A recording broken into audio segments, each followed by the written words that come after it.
Nigeria Chambers here from Big O Belt Media. Very excited to talk about the new project, The Dam, which is available right now in theaters nationwide. With the director today, Thordur. How you doing? Hey, I'm good. How are you? I am good. There's really, really, really so much I want to break down with this film. It's a fantastic film. And as a horror enthusiast, and I have this like very, very vividly in my notes is that what I love about horror is with horror, I think it's no longer the assumption that a horror just means it's a slasher. You're gonna go in there, you're gonna get a few jump scares, and then you're out. I love how layered storytelling is with the genre. And actually, I would go as far as saying that I believe this genre is the most creative because there's so many different ways you can story tell, whether it's the story itself or if there may be narratives that you want to add within this story. And this film just, I felt like checked so many boxes that I found myself wanting to go back and watch the film with a completely different mindset. So the first thing I clearly need to talk about here is you establishing this measure of atmosphere because from the low light shots, from the work within the shadows. I mean, the storytelling just in the characters' emotes alone was a story. The score, I mean, you nailed it all. I just want to know for you coming in as the director and also co-writer as well, just talk about how important these elements were for you to tell your story here. Well, first of all, thanks for saying all of that. That's really nice of you to say.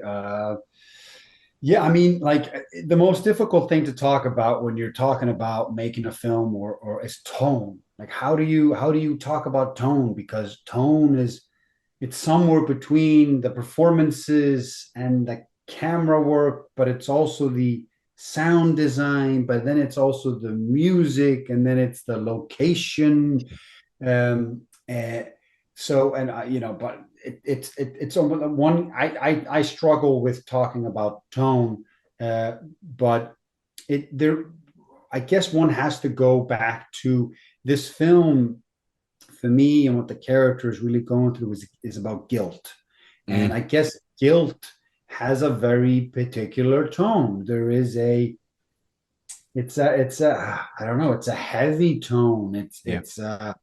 There's a bleakness to guilt. There's a I don't know. It's very difficult to put into words with tone, but it's definitely something with all my collaborators where because when you go into pre-production and you have your cinematographer and your production designer, and I worked very closely with Eli Aronson, who shot this, who is he's a master. And you talked about the lighting, and most of our interiors were lit by candlelight, the actual, you know.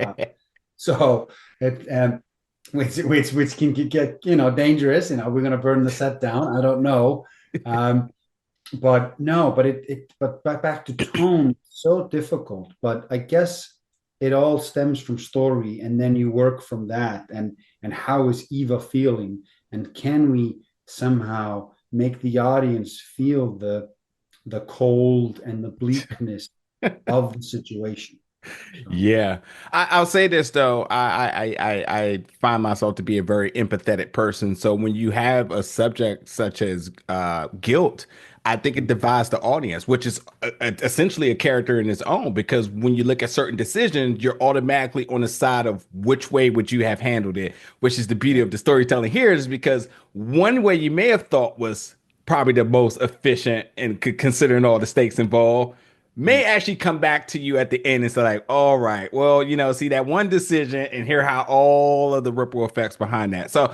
I definitely want to talk about the ending of this film because again, after it was all said and done, I definitely had a completely different impression of who Eva is. And I was like, and the decision she made, and even as we see it in one of the closing shots, she sort of reflects on her own decisions, which I think is beautiful because I think not only is that Eva sort of looking back at it, but I also think that's the viewers. We're also looking back at these yeah. decisions. Um, I want to ask you is essentially what was the goal for you to leave the viewers with in the last closing shots? And is it safe to say, as a little bit of a cheat for folks, in going back to watch this, because you need to watch this multiple times, is it fair to assess when you may think the demonic entity really laid this presence? I mean, when you talk about endings and you're talking about, I mean, the whole film is seeing you, the audience only sees the story through Eva's eyes, where the camera work, we're only with her. I never cut to another character. I never see any Dope. of the things that are happening through any other character's eyes. And the thing you're talking about in the end, not to talk, we can say spoiler alert now before I go too deep on it, but there is this clarity that comes to her in the final moments after a certain moment that opens our eyes to past events. Yeah. And I just think it's so interesting because it's a psychological horror. It's not just a horror. There's a psychological nature to it. And the events that they went through in the beginning of the film, one could call it almost PTSD, the effects that a single event has on a person, and how do you cope with it? Yeah. Some people push it away and don't want to work through it. Some of them want to try and talk about it and work through it. We made a mistake. We didn't. We had no choice.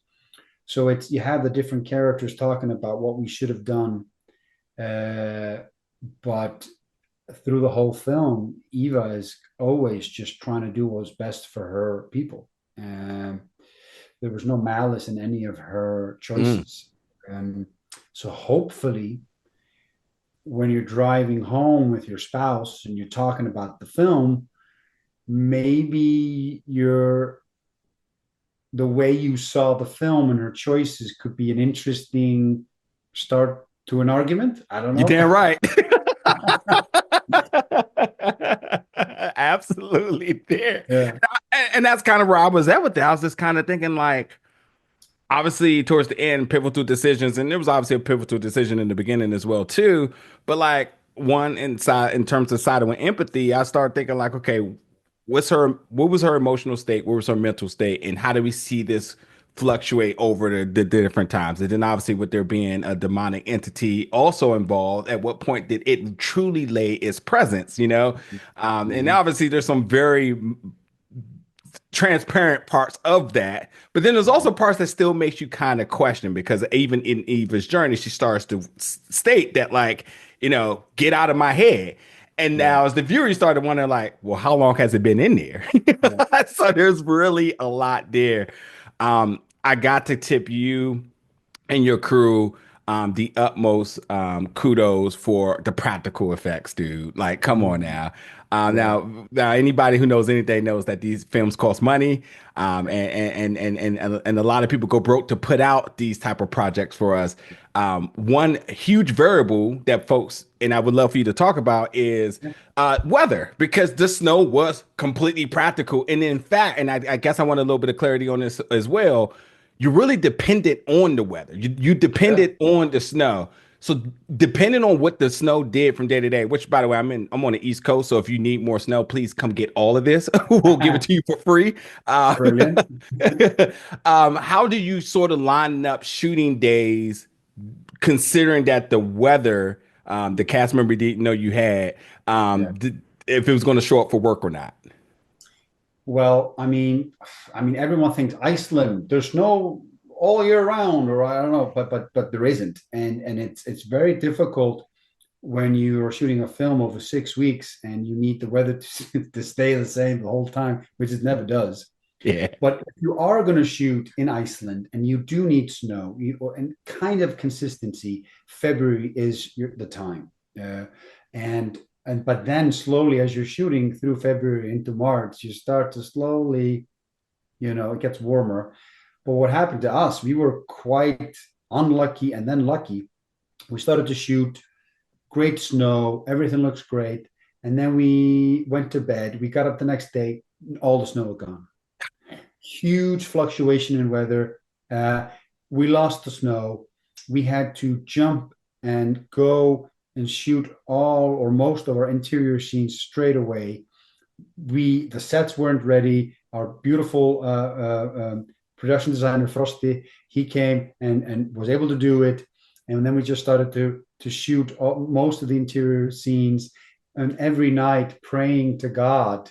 And I kid you not, I'm not a religious man, but praying to God, asking my grandma, who has a better relationship with the guy up there, to ask him, please, I need the snow. Yeah. And it started to snow. We Amazing. got loads of snow. And we were able to go outside and finish the exterior shots. But to go back to what you were saying about practical effects, uh, for me, what I love about cinema is that you can feel when it's practical, and you can feel because yes, blood, you know, to do. Oh, let's go for another take. We have to change all the clothes. We have to change everything. Oh, it's simpler to do it in post. You can always kind of feel it. There's something about the way, because also liquid water is very difficult. So when blood drips down, it just you don't know what's wrong, but something's wrong. So a certain character slits his own throat. That was all practical. That was all done in camera. Uh, you only have a certain amount of takes you can do, Yeah. because you only have a certain amount of prosthetics and also the clothes. But and also there's cutting up stomachs and all kinds of things, with other things. But the main thing is when you're talking about practical effects and then VFX, I think it's. I mean, you always need to do cleanup. You need to do all kinds of things. So I think, and we did. It's more to enhance. Yeah. It's more that you shot something and you have a frame of reference. The person that you're working with, the VFX artist, that they have some kind of understanding of the light in there, the how something drips, and then you add to it. So I Yeah. think it's all of the tools, use them all. But for me, there's just a certain reality to in-camera prosthetics. 1,000%. And then one thing I definitely want to tip the hat to again is in terms of practical effects. You say you feel it and you believe it.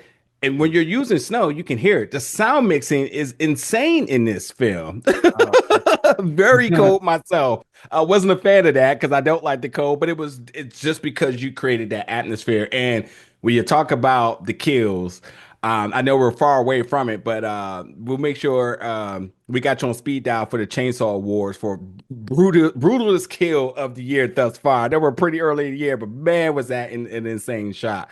So listen, I want to ask you these two questions for the sake of time here. hmm. Um, there is, I feel, a message about humanity in here because of the decisions, because of the arguments, because of the conversations that these different characters are having about one another. And even by the synopsis, you know that there's a decision in terms of being able to rescue other folks, whether that or self-preservation due to resources, which I think there is definitely relatable tidbits in there. What do you say about the message about humanity, which is layered through this film? Well, it's always difficult to judge people's decisions because you don't know where they're coming from. We don't know anything. But I do think in today's world, the fear of the other, the those people, and then us, and Yeah, there's dehumanization, or there's something that's not a person anymore. That's a thing, yeah, and that thing is going to take something from me. Who told you that? I don't know. Where did that yeah. come from? So I think when you're working in this genre, I think it's very interesting that you can talk about these things, but you're not hitting the audience over the head with Bingo. the things that are happening in the world, the things that are worth talking about.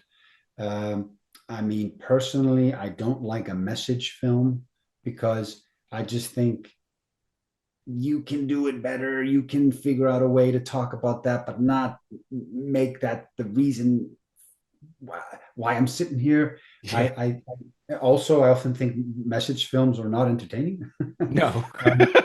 So no, really. So I just think that what's happening in the world.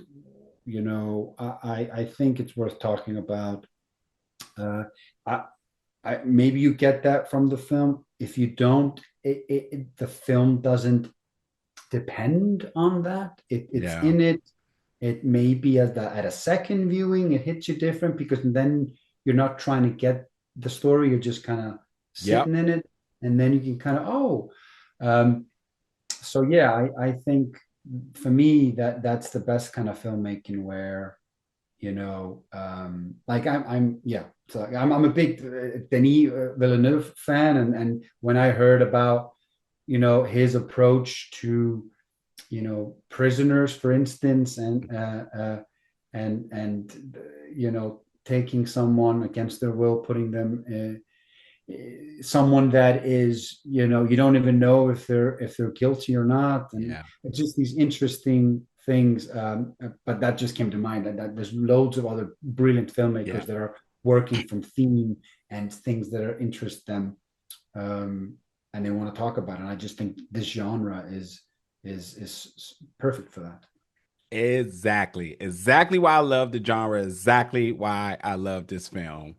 To every single note that you said, there's nothing for me to add there. So the last question I'm gonna leave off with is the end of this film. There was a statement of "It's over." Me as the viewer, is it truly over? Is it truly over? Is it ever over? I should have put like dot dot dot Yeah. on the screen. No, I don't know. I think that goes down to interpretation. I think we all bring our own viewpoint on life or the way we see the story unfold. Some people pick up on this, some people pick up on that, and then the ending has an effect on you because of how you saw the whole film. Yeah. You know, but endings are difficult, very difficult.